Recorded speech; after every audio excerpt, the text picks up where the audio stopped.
Hey, good evening. Good evening. This is episode 9 of Was It Something We Said, hosted by the Pope and yours truly, El Jefe. Here Good on evening, good here evening, on good June evening. 15th, Father's Day 2025. We had a long good day today, which will be part of our, discussion topic this week. Had a ball. Had a ball, but like I said, we'll talk about it coming up. First topic, just going through all the topics. We're going to talk about the situation out in California and LA, to be specific, where the National Guard and Marines were called in to quell some protests. If you believe what you're being told, I guess it's all up to the individual. These protests were getting out of hand. You'll hear different sides of it as far as what we're hearing. But again, everyone make their own distinction on what's really going on. But we'll talk about it more in depth. Second, we'll talk about sports as far as the NBA, NHL finals. So far, one of my two predictions have gone by the wayside, it looks like, but it's still a couple of games left. And we also have a quick discussion on our Detroit Tigers, who still own the best record in Major League Baseball. The topic of the week, as I mentioned earlier, is June 15th, and it's Father's Day. So we'll share some of our thoughts from our Father's Day golf outing that we had at Gateway Golf Course today. And then the Pope will bring us home with the jam of the week and his words of the week. So let's kick it off with uh, what's in the news. There's a lot going on in the news, but one of the things we want to talk about is the situation in LA where the orange piece of shit, sent the National Guard in for these protests that were happening, and also the Marines were deployed. If you listen to both sides, one of the sides, the Democrat, says that only the state can call in the National Guard, not the federal level. So federal level just bypassed the state and said we're sending them in anyway. And if you see what's happening on TV and you see these protesters there with Mexican flags, there's accusations that these are paid actors, and it's just a mess. But when you see the National Guard in your streets, you're one step closer to martial law than peace and harmony. I can tell you that. So I think it's misguided application of the use of these forces, and if it's a precedent that's being set, that's it could happen. It could happen in Detroit. It could happen in Chicago. It could happen anywhere across the country. And I think it's a big mistake for this to happen. What you think? I agree. I don't think he should have sent him in, but he got the law on his side this time. So again, why are they there? They were sent there by the executive branch, as you said. Why should they be there? Marines and stuff are deployed in situations where there's a rebellion or can't enforce the law with the tools available or an invasion. So now it's really a play on words, which is why one court said nope, shouldn't be there, which is the other court said yep, can be there. So Trump said he had to federalize the troops to address the lawlessness, aka protest equals rebellion, to where really it's civil rights. The law that they trying to enforce, what he's saying and what he's going by, is immigration crackdown. All right, now you look at the rest of the thing. Invasion. What is invasion? Physical ingress into the U.S. So again, you look at the words and how he's trying to operate. This is what he's saying. He could be saying many of these few things. An invasion. Entering a force must, but an invasion. The entering force must demonstrate hostile intent, acting as an enemy to the U.S. or its citizens, aka large-scale illegal immigration when combined with criminal activity. However, entry alone is trespass, not invasion, and it does not sufficient to constitute an invasion under the Constitution. It's a play on words.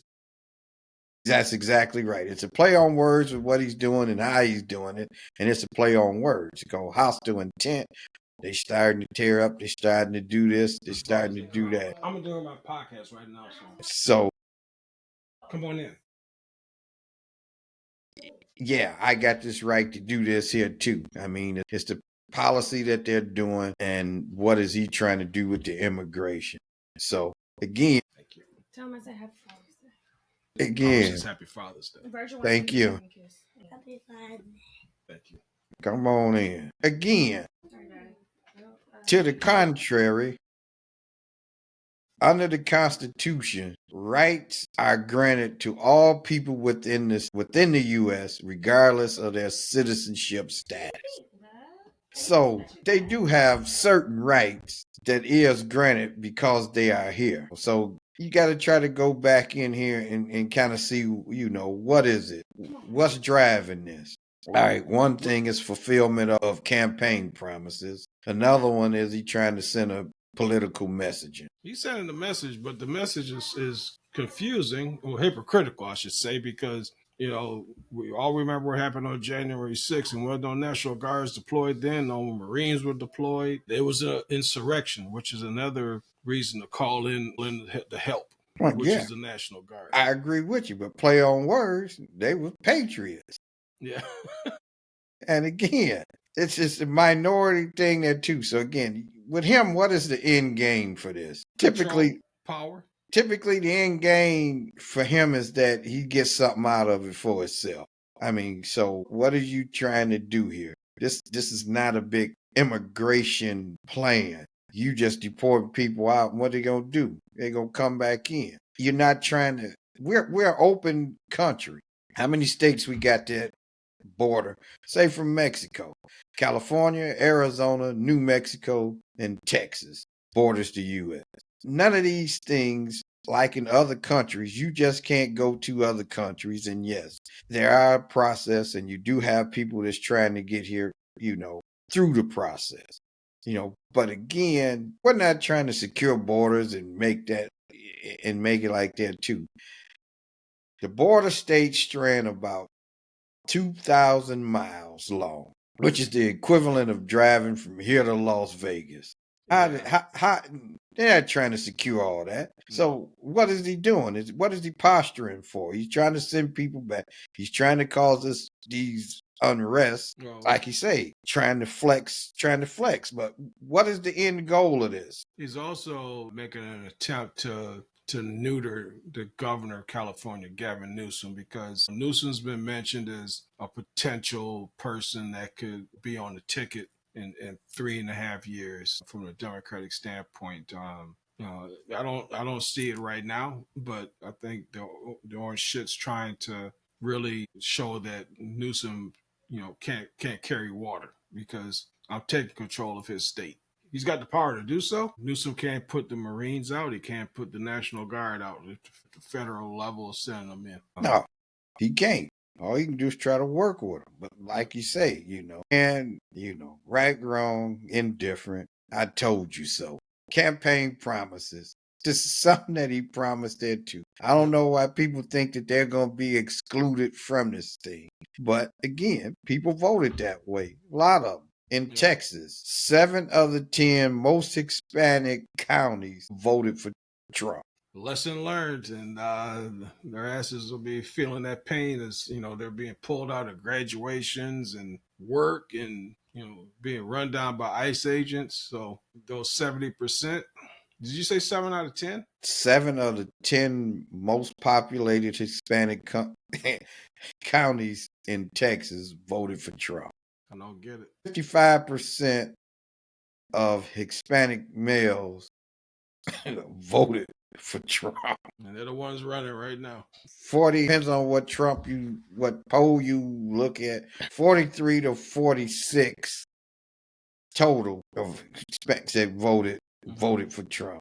So again, and this is what he said that he was going to do. So I don't know why everybody's so surprised now. It's hitting home that he's doing it, so he can get up and say, "Yep, that's what I said I was going to do." Campaign and I'm doing. Promise met. That's it. Campaign promise met. He could be doing it just for that. But there is no immigration policy, and it is because we see it and we know it, live to it. This is a civil rights thing. Yeah, but the civil rights. I mean, our civil rights are at risk daily. With these clowns, have control of both chambers right now. Supreme Court has been, weakened from the standpoint of even with the not a bipartisan branch of the government. They're very bipartisan. As the most, they got the appointees from the orange shit. So, a lot of these decisions are slanted towards, the right. And it could affect you and I and our kids and our grandkids if civil rights all of a sudden are gone. All right. That's exactly right. Even in Georgia, ICE picking up people, elderly people with dementia or whatever. If they ain't got no idea, nothing on you, whether you look Hispanic or not, the ICE was picking them up. Mm-hmm. So again, this is, this is just starting too. Right. It's just starting.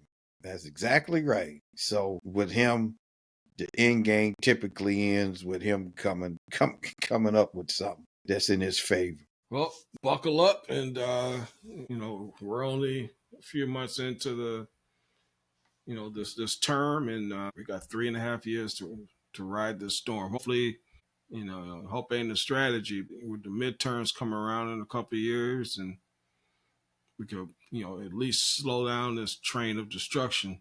But we saw how the vote totals looked for the general election, so I don't. It's going to be tough from a midterm standpoint to say, Dems are going to take the majority of the House. Yeah. To have some sort of check and balance, but we'll see. Yeah, you tried to, so no. So the only thing I can tell people is, hey, you better be aware. Don't open the door. They need to have a warrant. That's why they're picking them up off the street. They can't come to that too. They even picking them up off of the job and stuff coming in. But you got to make sure that they got a warrant. You got to understand they do have some rights and protection because they are here regardless of citizenship. So they need to understand that and tread lightly. All right. Well, speaking about treading lightly, the Pacers are treading lightly in the NBA Finals, and definitely my pick, the Edmonton Oilers are skating literally on thin ice right now. Yeah. But let's start with the NBA. Then series is tied 2-2. They're going back to OKC for Game 5 tomorrow night. Right now, it looks like OKC is a 9.5 point favorite for entertainment purposes only, with a totals of 223, which fell mightily short Game 4. What do you see happening in the game OKC? I don't know, but I think the winner of Game 5 wins the series. Indiana would have got that one. I think they'd have had the series because I don't think OKC could have beat them 3 times in a row. Yeah. Well, I agree with you. The winner of the game tomorrow has got a leg up on. They're only a game away from winning the championship. I can see this going 7 now. With the home court being the decider, because OKC definitely is not bringing that game that they're playing in Oklahoma. They're not taking that on the road.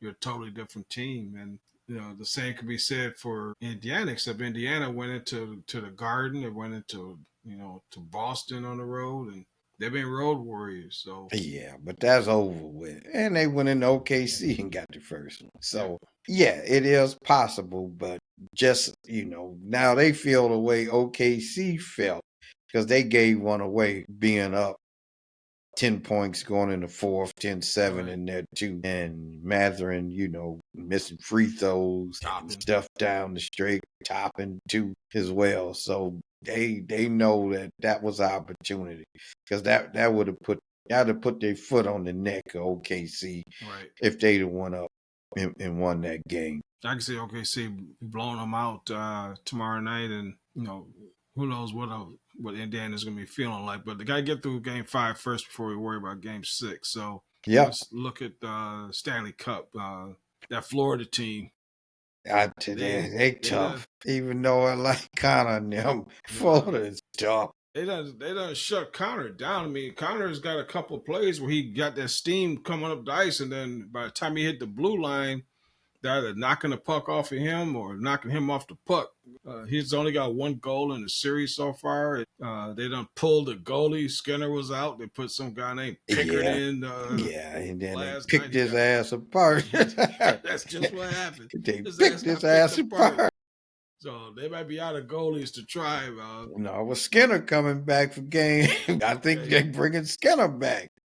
I mean, Game 6 is in Florida Tuesday night, so it's the night that we're going to be arriving. We'll be in Orlando Tuesday, so We might be in town for a Stanley Cup championship in Yeah. Sunrise, Florida, come Tuesday night. Yeah, Florida playing. Marshawn, he was just all over the place. Yep. I think he done scored a goal in overtime games and all this. See, he didn't set a record. Again, Florida's tough. Florida's tough. They won last year. This is a rematch of last year, and just Florida's. Well, Can the Oilers beat them two straight? I don't know. It ain't looking like it. I mean, it can be done. Yeah, Edmonton's got a pretty good team too, but it's something about Florida and its physicality that's taking it to Edmonton, and I guess the goaltending makes a huge difference because Bobrovsky ain't been pulled yet. But it's not. We've seen both goalies for Edmonton play, and once you start pulling goalies this late, confidence will be shot. exactly. What did you do? Yeah, I ain't trust you. Yeah, you got peppered up. Yeah. Now now you go in. Now you worrying about being pulled or Right. how you on edge, or yeah, I got to try to do a little bit better there too. And again, typically it's not just the goal. How they getting these shots? I mean, your defense, everything else plays into it because you got good defense, and you getting puck from out the area and that kind of stuff. Because they peppering them. They was like 42 shots on goal. I mean, some ridiculous amount of shots on goal. So, and that's how you get your chances to score. Yeah, exactly. That's how they coming in with the way they just peppering them up there. And Edmonton's not getting those shots on goal. Nope. It's getting blocked, and like I said, they're not even getting it inside the blue line unless it's a power play. That's about the only time they get to move that puck around, and not every shot from there is even getting on goal. And right, even when they pulled a goalie, pseudo power play, they got one goal in, but it was, then they came back score. I mean, so that was over with. That was very helpful for me because it was 6.5. The totals were 6.5 on the game, and I'm glad when that seventh goal was scored. So entertainment purposes only. That's right. Let's talk about the Tigers, man. We got the team with the best record in baseball, but Cincinnati just came in and took 2 out of 3. Our boy Ellie De La Cruz put on a show. Home runs, defensive plays. I mean, he's a star. Tigers still doing it. They still 9 games up in the division. So they still winning. They bouncing back. They coming, they playing. I think they still got the best record in the majors. Right. So they just got to keep on going and stay the course. Yeah, and get back 2 out of 3. They'll get back dominating and winning, and but we did lose the one pitcher for the season. Jackson Jobe. Yeah. He's got Tommy John surgery. I think he had it last Tuesday. Since then, also, we've optioned 2 arsonists off the pitching staff. They got lit up. Brisky and Brebbia, both those guys have been sent down to Toledo. But they got a lot of arms in the farm system, albeit young. I saw today that the kid out of Boston got traded to the Giants, Rafael Devers, who's a all-star third baseman. And I know that was somebody that was on the Tigers' radar, but San Francisco gave up a lot to get him. I don't know if Scott Harris was willing to do that to solidify that third base position. But, you start out over a month to go until the trade deadline, and you don't need a lot. You may need some pitching help with the injuries and these demotions, and definitely need to look at somebody at third base to help out on the offensive side. Right-handed bat is what they're looking for. Yeah, but hey, still heck of a start. They just gotta, they just gotta survive and keep on going. Win the majority, and everything will be straight. Yep. All right. Well, let's talk about where we spent all our day. Before we move on, I thought I was gonna be giving a shout out to the Michigan Panthers for winning the USFL, but they got smoked. They got their asses handed to them. Yeah, I'm like, I ain't gonna watch. I'm like, but let me check on the score. I'm like, okay, it's up in second period, like 19-3 or 19-13. 13. I said, all right, okay, see what they do. I came back. It was 45-19. Man, at halftime, just before half, that quarterback was slinging 70-yard touchdowns, and the defensive back was 10 yards behind the receiver. That was that was the game plan. The Panthers defense, as far as the secondary, been getting torched all season. We have the MVP and the offensive player of the year in that. I think it's James Perkins is his name, the quarterback. Yeah. But it was on him yesterday too. Yeah. You were looking more like Hugh Perkins. He was running for his life out there. Yeah. So, but still, hey, you made it. You made it to the championship. Yeah, you had a chance. You had a chance. Now DC's got bragging rights on us for kicking our ass last year in the playoffs. That first round exit after having a bye and home field advantage, and the Commanders came in here and whipped our ass. So now the DC Commanders that came in did the same thing to the Panthers. I'm glad I took no interest in that game. I couldn't even find anything to do it for entertainment purposes only. All right. So Father's Day today, we had our annual golf outing. We actually took part in a golf outing with a friend of the family. I got some pictures here to share of our day. And it was great seeing Myron with that awesome peach cobbler, Mr. Berry, Andre, Colin, Will had his head down, and Freddie. This was the post round festivities, and there's our guy Robert. Next year we got us a chair and a table like Robert had to set up. Yeah, we know what to do for next year now. I like this table. Him and his brother got the hookup going. Freddie and Will won the pin, and I think they won some skins too. Yeah, Ron won closest to the pin.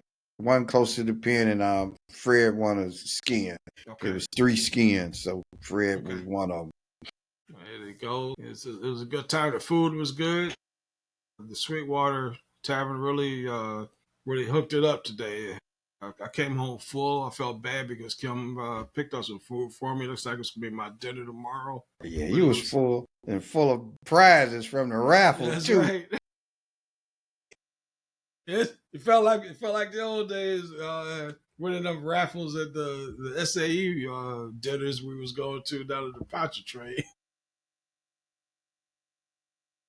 No, but it was good meeting some new people, new friends, and just getting out there. And the weather was perfect. Yeah, it was a beautiful day, and like you say, the new people, everybody friendly, everybody having a good time.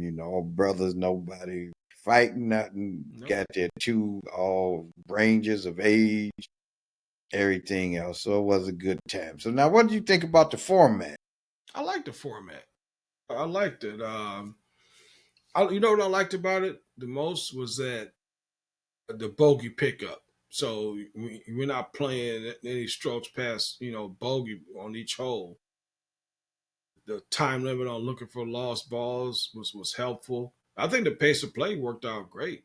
Yeah. For the amount of people that we had there, I thought it was going to be a log jam all day, but as long as people stick to that bogey or less, I like it. I like it better than the scramble format, to be honest, because this you get some individual accolades. I ain't win shit. I thought I had something coming for that birdie on 18, that par 5. Well, Colin canceled that one out. Right. But he should have made that eagle putt.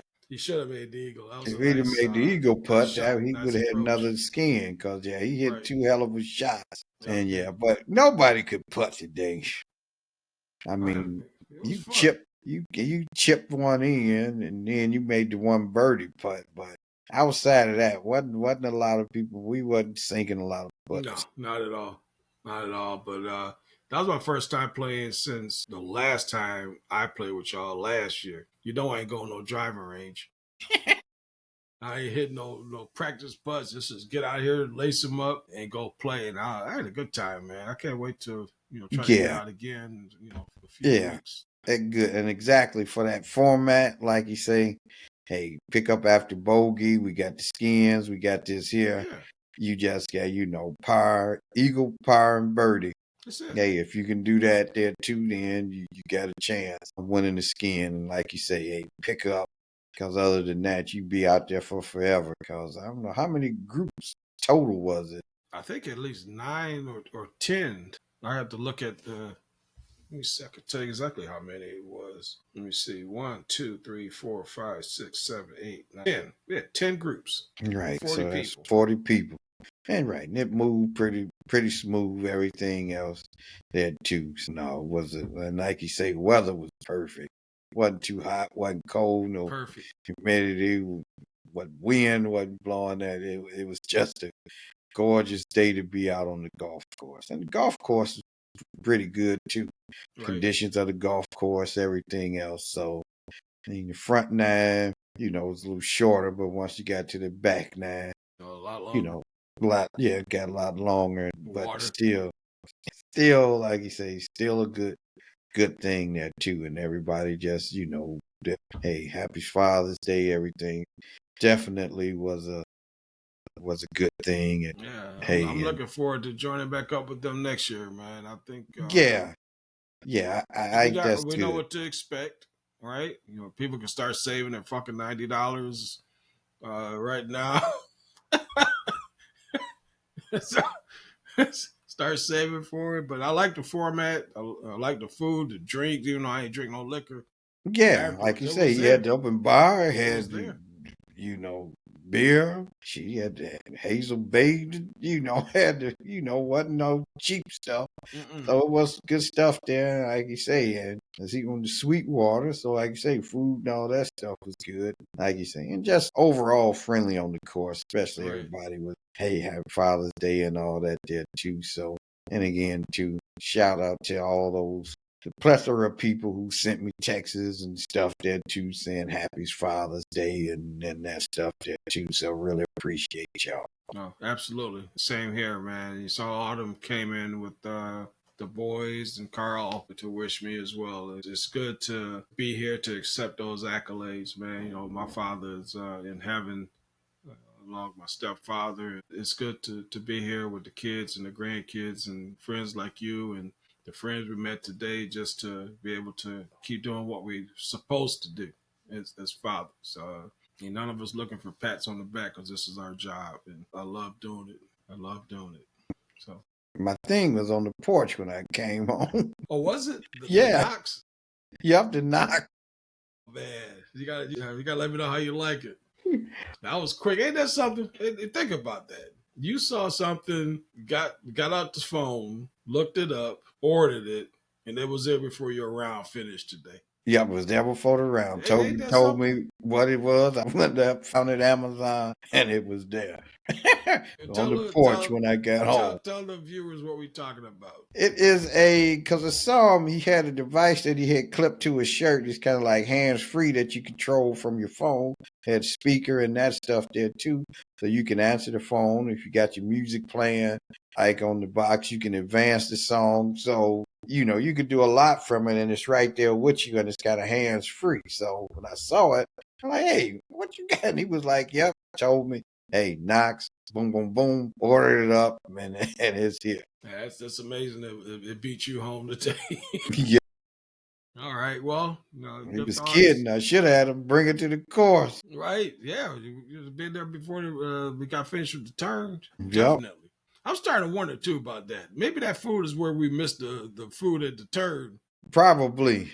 Because, Okay. yeah, we probably missed the food at the turn right over there. Because they didn't know nothing about it. Daryl said, he said the chorus basically leaves him alone, leaves the group alone. Just bring the carts back is their only rule, which we did. But Yeah. next year we'll have some tables to bring over there and stay a little bit longer. And Yeah, we'll be ready next year. We know what to expect next. We know what to expect, so right. We'll be ready for it. And again, he was telling you about something that they play like on Tuesdays and Thursdays. What he was saying? Yeah, Robert's Tober's playing with those guys on, I think, Tuesdays or Thursdays. It's a bunch of retirees. They go play the local courses, like at the Rouge and the Chandlers, and I forgot a couple of, because I'm on the emails that they send out, but I can't do nothing during the week. So me either, because they ain't on the retired side. Yeah, Yep. But I'll let you know next time. I'll pass it on to you in case you ever get a chance to. But yeah, Robert plays with them though. Okay. All right, my brother. Well, you got the jam and the message of the week, so I'll turn it over to you. Well, jam of the week, kind of like Father's Day memory. Like you said last week, when Cornell was alive, we'd might go over there, have steak, crab legs. We cook up, talk that too. But I can remember when he used to come get us when he was young in his Malibu. He used to came over and he used to play this. Peter Frampton comes alive. Do you feel like we do?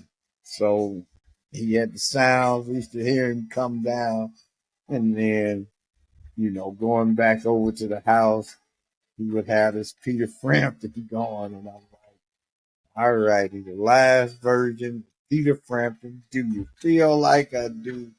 For any rockers out there, came out January 6th, 1976. So that's where you get the love of the rock music from. That yeah, I picked the influence up from a few places. Okay. Now this song, it's about 10 minutes long because it's a live version when he go into the squat box and all that stuff. Come on. It's good to have those memories, man. You remember, Yeah. we don't remember a lot these days, but when we do, it's probably some things that are closer to our heart. Exactly. Yep. So that's the jam of the week today. Do you feel like we do live? Peter Frampton. That was a double album too when that came out. He was British. He was British, right? Frampton? No, he American. Yeah, he's here. He's from American guitar player. I think he used to play a little bit with Humble Pie. I mean, so guitar man. So yeah, so Peter Frampton. All right, well, I learned something new today, my brother. You got the message now. What you got? It's kind of a global message. I guess it's you get what you give in all things that you do. You kind of get most places, most times you get what you give. If you want to get ahead, you got to put the work in. So you got to give it your all. If you don't give it your all, you don't get nothing. I mean, spiritually, if you want all, you got to give it your all. So it's all about what you give is what you get. Now, there are exceptions to that because we have givers and we have takers. Givers always give and takers always take. So if you're a giver and you messing with a taker, you in for it because there's no filter. Takers just take. It's oil and water. Yeah, well, it's good for them because again, they giving, but they just take it. And then with anything that you do, you get what you give. What happens when talent meets talent? I'm just as talented as you. You just as talented as me. What you give your preparation makes the difference. So again, if you give your preparation half-heartedly, when talent meets talent, and the other person then gave their preparation all they done gave, you lose. So, message of the day is, hey, you get what you give. Thank you. I consider myself a giver. Let me tell you what happened yesterday because you bring home a good point. I was at the gas station yesterday, and when I pulled in, I seen a guy sitting there with a cart full of his personal belongings, just sitting there, just chilling. When I went into the gas station, there was another guy. I noticed he was going through the garbage, looking for. I'm assuming, returnables. So I grabbed a couple of Fiji waters and I got change for a 10. I got two $5 bills and walked out. First person I came to was the guy going through the garbage, right? And I said, "Hey, my brother, here's a cold water. It's $5. You ain't gotta go through looking for no damn bottles." He respectively, uh, turned it down for whatever reason. I said, "I told him, okay, your choice has been made." Right. So I went over to the other guy who was sitting down. He said, "Thank you very much. I'll take it." But he said, "Give me his too." Yeah, I kept the other ones. I kept the other Fiji for myself. But to what you were saying, the giving and the taking, man, I give all day, man. I'm blessed, and it just seems like if you take it, man, you ain't gonna sleep good at night. And I try to get a decent night's sleep every night. So, message received, and thank you for that, for sure. All right, that wraps up episode 9 on this Father's Day, June 15th, 2025. I want to thank you, Pope, for your wisdom, your words, your banter, the time we spent today, especially out on the course, man. I loved it. So we'll do this again next week for episode 10, and look forward to it. All That's right. Time spent priceless. Yep. Instant classics, always a good time. Always a good time. Yep, we'll be on. We'll do it again next week. All right, my brother. Have a good week. I love you. All righty. You too. Love you too. Enjoy Florida. We will. Thank you. All righty.